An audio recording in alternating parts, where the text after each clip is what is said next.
Chers élèves, bonjour. Je présente le système objet d'étude, système de tri, disponible dans les laboratoires de génie électrique. Il est inspiré d'une application industrielle réelle. Ce système est destiné à effectuer le tri de pièces selon la matière et la couleur. Ce système est composé de 3 parties. Un convoyeur à bande, un magasin et une zone de tri. Voyons maintenant une vidéo qui montre le fonctionnement de ce système. Voilà le magasin où sont logées les différentes pièces. La zone de tri composée de 3 capteurs et on va voir le rôle de ces 3 capteurs. Le vérin C1 permet d'éjecter la pièce vers le convoyeur à bande. Le vérin C2 permet d'orienter la pièce métallique colorée. Le vérin C3 pour orienter la pièce métallique non colorée. Et C4 pour orienter la pièce non métallique colorée. Voilà les 4 distributeurs qui pilotent les 4 vérins. La partie commande ou la zone d'interfaçage avec la partie commande. Cette partie commande peut être micro-ordinateur plus logiciel du graphe ou automate programmable ou microcontrôleur. Donc voilà la zone de tri. Donc l'appui sur le bouton départ cycle. Voyons que la pièce numéro 1 est triée par une butée vers le bac 4. La sortie du vérin C4 pour orienter la pièce numéro 2 et ainsi de suite pour les autres pièces. Voilà les différentes pièces triées vers leur bac. Donc voyons maintenant le schéma synoptique de ce système. Donc voilà les 3 zones, le magasin, la zone d'identification des pièces, le convoyeur à bande. Donc on va voir maintenant la table d'affectation des sorties. Donc YV1, distributeur qui pilote le vérin de magasin. YV2, distributeur qui pilote le vérin A. YV3, distributeur qui pilote le vérin VB. YV4, distributeur qui pilote le vérin C. Et finalement, KA1, préactionneur, moteur de convoyeur à bande. Table d'affectation des entrées. Ici, on va voir quelques entrées. Donc, SQ1, capteur de présence pièces dans le magasin. SQ2, capteur des pièces métalliques. SQ3, capteur des pièces en couleur. SQ4, capteur de présence pièces dans la zone d'identification. SQ5 et SQ6, capteurs de position pour la fin de retour et la fin de la sortie du vérin de magasin. Fonctionnement du système.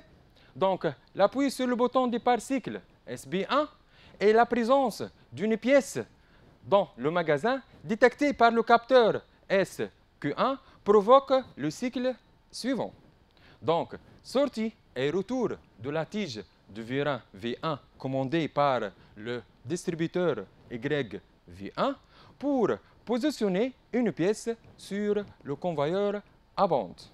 La rotation du moteur M commandée par le contacteur KA1 pour entraîner le convoyeur à bande en rotation, faisant ainsi amener une pièce.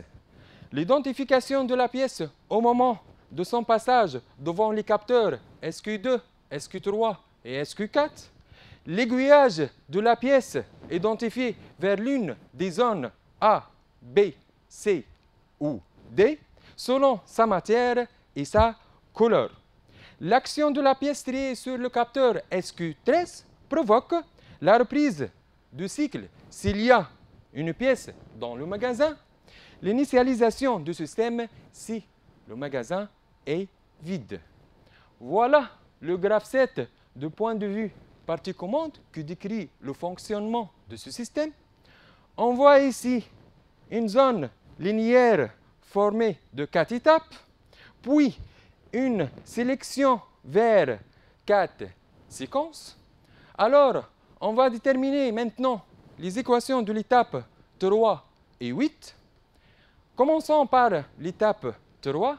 x3 égale à x2 et s q5, ou mémorisation de cette étape x3 est x4 ou x5 ou x6 ou x7, le tout bar. L'étape 8, donc l'étape 8 égale x4 ou x5 ou x6 ou x7 et s q13, ou mémorisation de cette étape x8 et x0 ou x1. Alors, ce graphe 7 présente beaucoup de difficultés. Lors de la mise en équation au niveau de l'étape 3 et l'étape 8, aussi au niveau d'implantation, au niveau de divergence en haut et convergence en haut, et finalement en niveau de maintenance. Solution adoptée, décomposition de ce graphe 7. Voyons une vidéo qui décrit le fonctionnement de ce graphe 7. Donc voilà, l'appui sur le bouton départ cycle est présent cette pièce. La pièce numéro 1 orientée vers le bac 1 par la sortie du vérin C1. La pièce numéro 2 orientée vers le bac 2 par la sortie du vérin C2. La pièce numéro 3 orientée vers le bac 3 par la sortie du vérin YV4. Et finalement, la pièce 4, c'est une pièce, on va voir, c'est une pièce non métallique, non colorée. Elle est orientée vers le bac numéro 4 par la rotation de convoyeur à vente.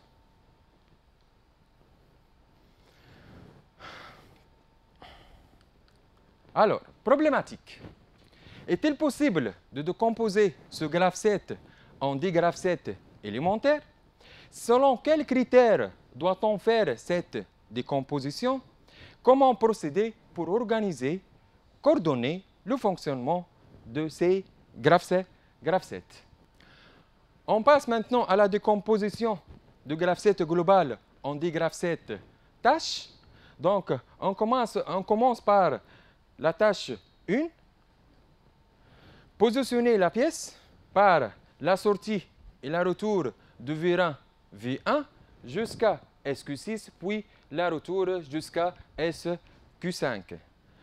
La tâche 2, amener la pièce par la rotation de convoyeur à bande jusqu'à SQ4, présence pièce dans la zone d'identification. La tâche 3, trier les pièces métalliques colorées identifiées par SQ4 et SQ2 et SQ3, par la sortie du vérin YV2 et la rotation de convoyeur à bande jusqu'à SQ13.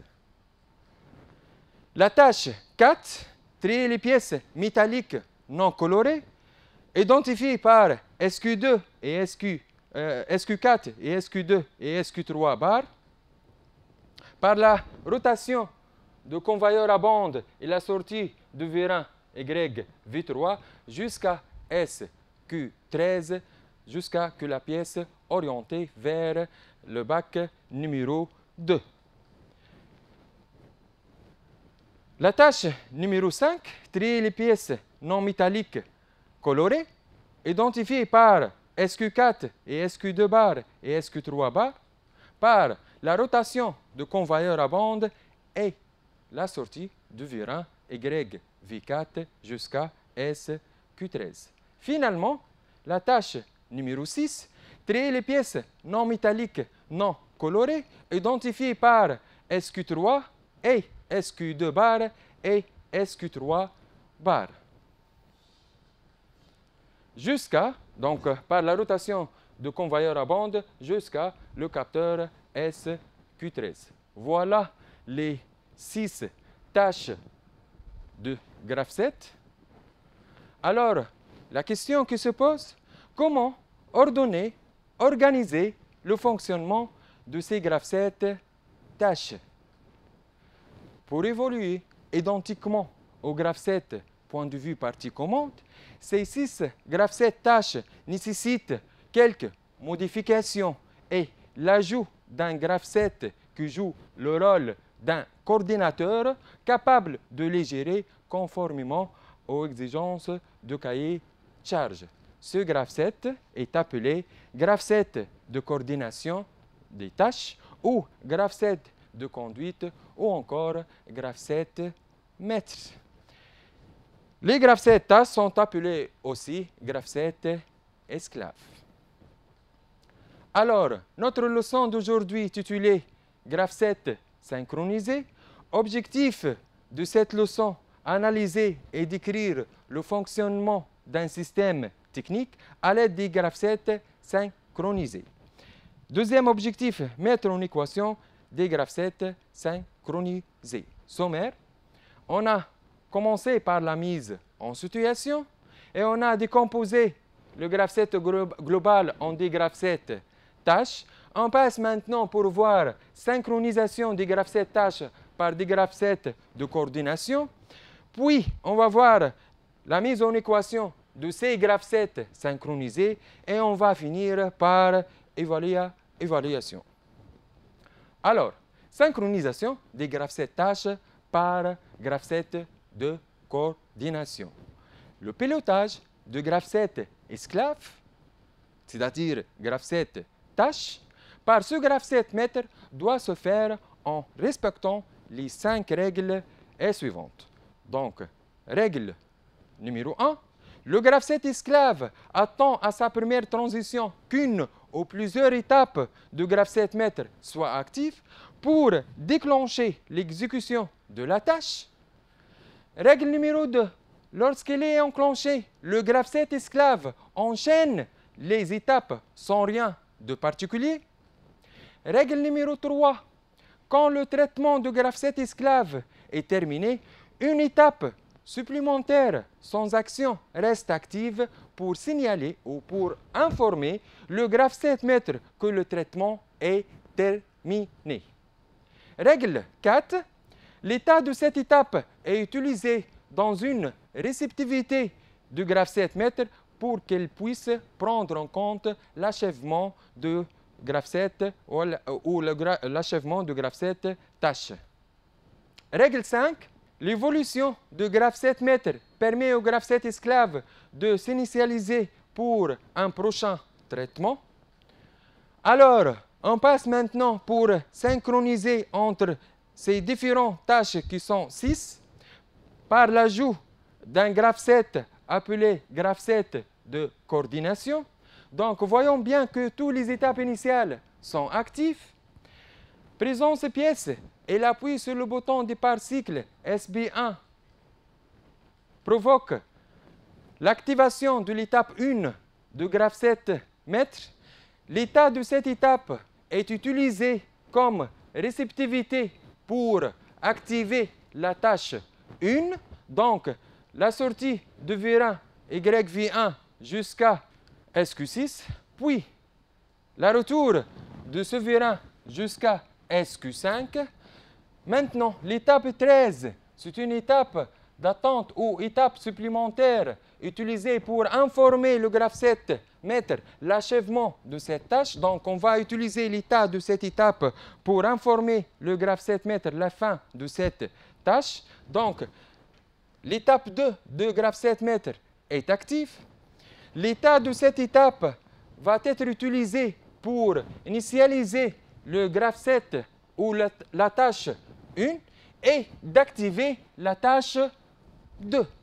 Donc, la tâche 2, amener la pièce par la rotation de convoyeur à bande jusqu'à SQ4, puis l'activation d'une étape supplémentaire pour informer le graphe 7 maître la fin de cette tâche. Donc, on va utiliser l'état de cette tâche comme réceptivité.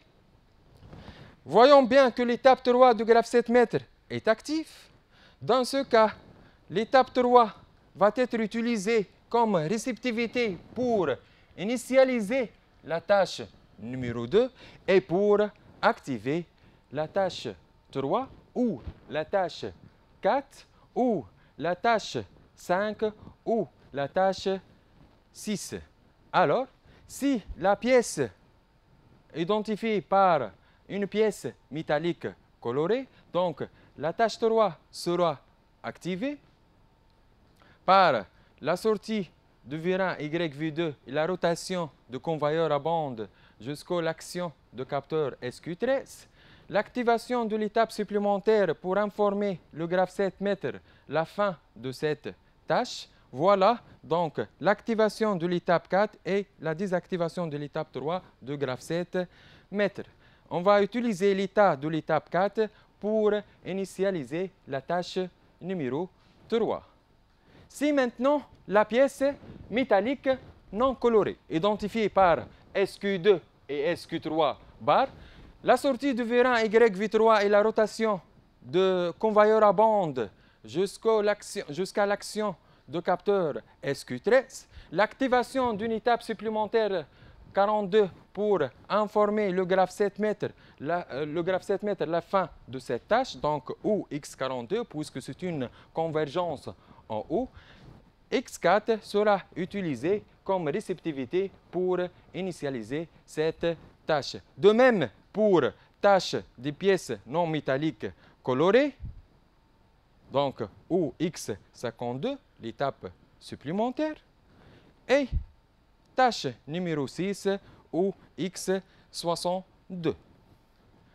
Alors, si maintenant l'action de capteur, l'action d'une pièce sur le capteur SQ13 et présence pièce dans le magasin provoque la reprise de cycle, donc l'étape 1 est active. Si l'action d'une pièce triée par l'action sur le capteur SQ13 et absence pièce dans le magasin, donc le système s'initialise l'étape 0 qui est active. Voyons une vidéo qui montre le fonctionnement de ces graphes 7 synchronisés. Voilà la pièce 1, métallique colorée, orientée vers le bac 1 par la sortie du virant V1, YV1. Pièce 2, métallique non colorée, orientée vers le bac 2 par la sortie du virant YV2. Pièce 3, c'est une pièce non métallique colorée, orientée vers le bac 3 par la sortie du virant YV4. Et finalement, la pièce non métallique, non colorée, orientée vers le bac 4 par la rotation de convoyeur à bande. Conclusion, le fonctionnement de la solution 1 est identique à celui de la solution 2.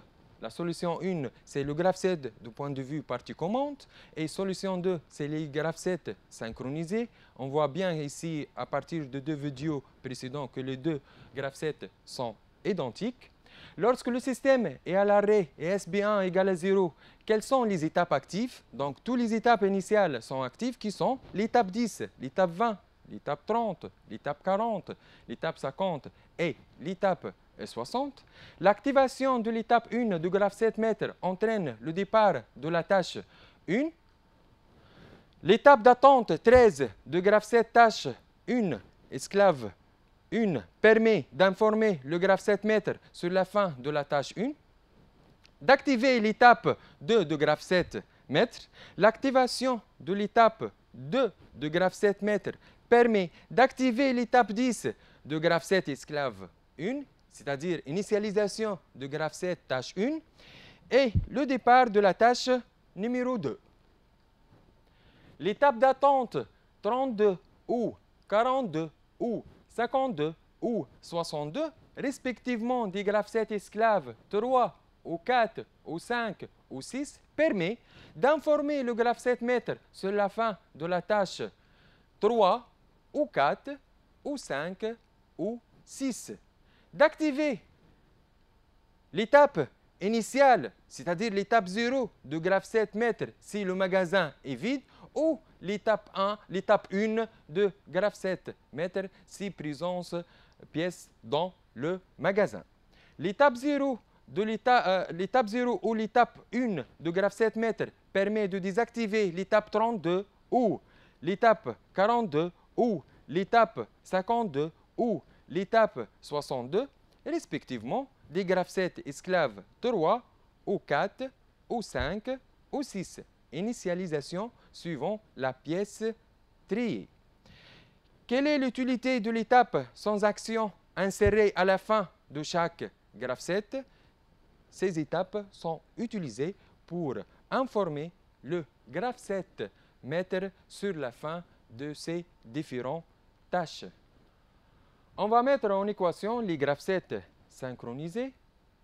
Donc, on va commencer par l'étape 0. Voici A0, D0, désactivation de l'étape 0.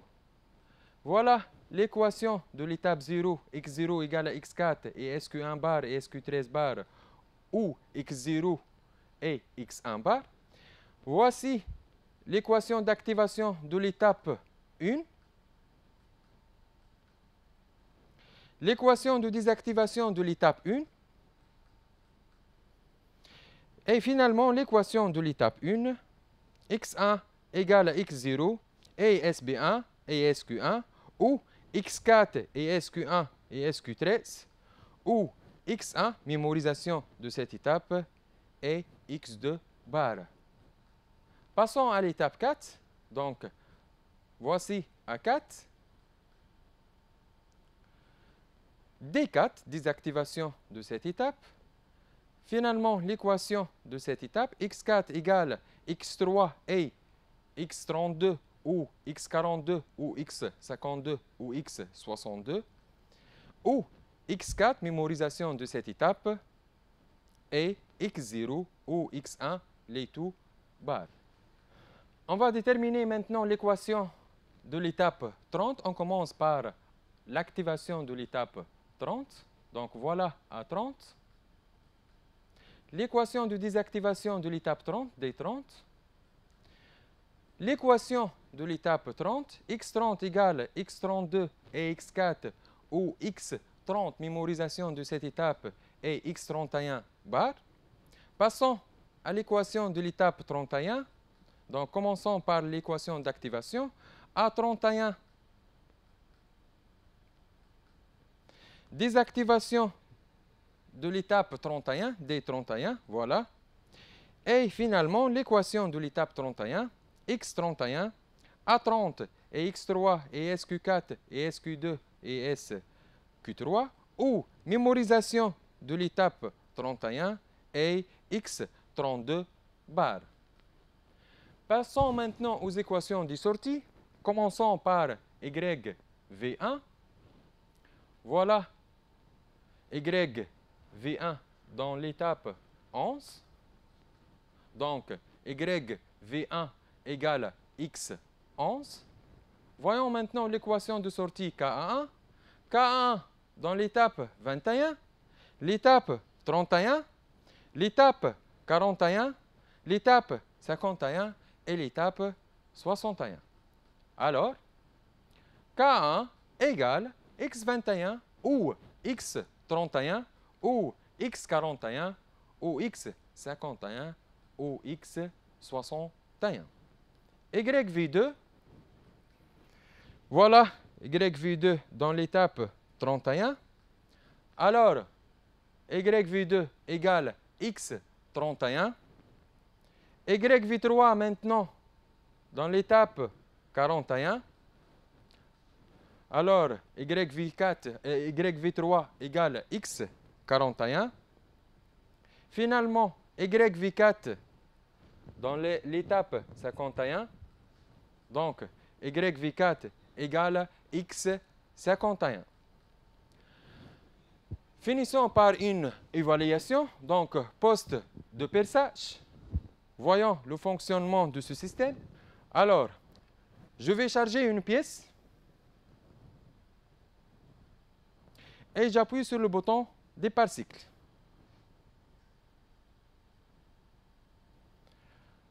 Donc, le serrage de la pièce, puis la descente de la broche jusqu'à H2. Le moteur se met en rotation à ce niveau. Puis, la broche continue à descendre jusqu'à H3, la fin de perçage. Puis, la montée de la broche jusqu'à H2. Le moteur se met à l'arrêt. Puis, la broche continue à monter jusqu'à H1. Puis le desserrage de la pièce par le retour de vérin C2 et le système s'initialise. Fonctionnement du système, condition initiale, l'unité de perçage en position haute détectée par H1, la présence d'une pièce détectée par le capteur PP, l'action sur le bouton départ cycle DCY déclenche les opérations suivantes, serrage de la pièce, descend de l'unité de perçage jusqu'à l'action de capteur H3, puis remonter jusqu'à H1. La rotation de la broche dès que le capteur H2 est actionné lors de la descente de l'unité de perçage, puis s'arrête lorsque ce capteur est actionné à nouveau, lors de la montée de celle-ci. Et finalement, desserrage de la pièce.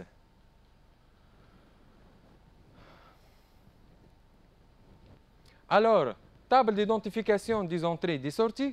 Le serrage de la pièce et le desserrage est assuré par vérin C2, commandé par 14 M2 pour la sortie et 12 M2 pour le retour.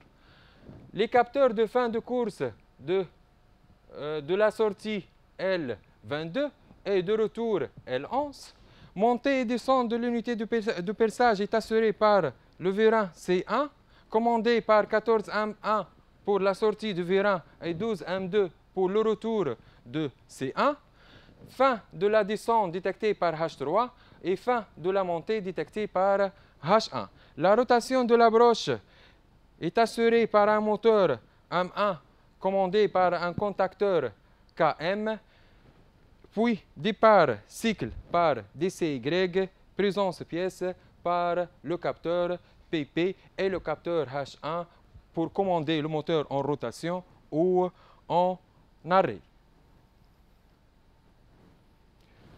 Voilà le graphe 7 du point de vue partie commande que décrit le fonctionnement de ce système. Alors, c'est une graphe 7 à séquence simultanée, c'est une divergence en E et convergence en E. On va décomposer ce graphe 7 en 10 graphes 7 tâches. Voilà la tâche 1, montée et descente de l'unité de perçage. La tâche 2, rotation de la broche. Et la tâche 3, serrage et desserrage de la pièce. Donc voilà les différentes tâches, les 3 tâches. On a ajouté le graphe 7 de coordination pour coordonner ou pour synchroniser ces 3 tâches. Toutes les étapes initiales de ces graphes 7 sont actives. La présence pièce et l'appui sur le bouton départ cycle entraîne l'activation de l'étape 1 de graphe 7 mètres. L'état de cette étape va être utilisé comme réceptivité pour activer la tâche 1. Donc, la sortie de vérin C2 commandée par 14 M2 pour le serrage de la pièce jusqu'à L22. Une étape supplémentaire 6 pour informer le graphe 7 mettre la fin de serrage. Donc, on va utiliser l'état de cette étape pour informer le graphe 7. Donc, l'activation de l'étape 2 et désactivation de l'étape 1 de graphe 7 mètres.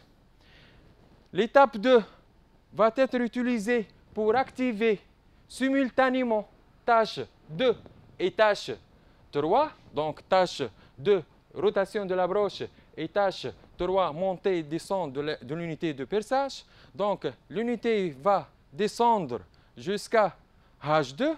À ce niveau, la broche est en rotation, puis la descente de la broche continue jusqu'à H3. Donc, toujours la broche est en rotation. Et ici, la montée de vérin C1 jusqu'à H2.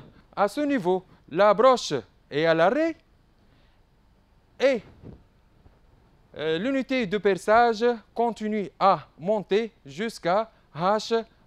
Maintenant, les deux étapes d'attente sont actives pour informer le graphe 7 mètres l'achèvement de ces deux tâches simultanément. Donc, l'état de l'étape 13 et l'étape 18 va être utilisé pour informer le graphe 7 mètres, X13 et X18. L'activation de l'étape 3 de graphe 7 mètres va être utilisée pour désactiver les deux tâches 2 et 3 et pour activer le desserrage de la pièce. Donc ici, par le rentrée de vérin C2 jusqu'à L11, puis une étape supplémentaire est ajoutée pour informer le graphe 7 mètres la fin de desserrage, donc X8. L'étape 0 de graphe 7 mètres est active, donc on va utiliser l'état de cette étape 0 pour désactiver ou pour initialiser la tâche 1. Voilà, l'étape 4, l'étape initiale est active. Maintenant, voyons une simulation de graphe 7 synchronisé. Voilà le graphe 7 synchronisé de poste de perçage. Donc, compilation. Je vais charger une pièce et j'appuie sur le bouton départ cycle. Voilà le serrage de la pièce, puis la descente de la broche jusqu'à H2. Le moteur se met en rotation à ce niveau, puis la broche continue à descendre jusqu'à H3, la fin de perçage. Puis la broche monte jusqu'à H2. À ce niveau, la broche est à l'arrêt et le poste continue à monter jusqu'à H1, puis le desserrage de la pièce. Passons maintenant à déterminer les différentes équations des étapes des graphes 7 synchronisés. Commençons par l'activation et désactivation de l'étape 2. Donc voilà l'étape 2. L'activation X1 et X6, désactivation X3, l'équation de l'étape X2 égale à X1 et X6 ou X2 et X3 bar.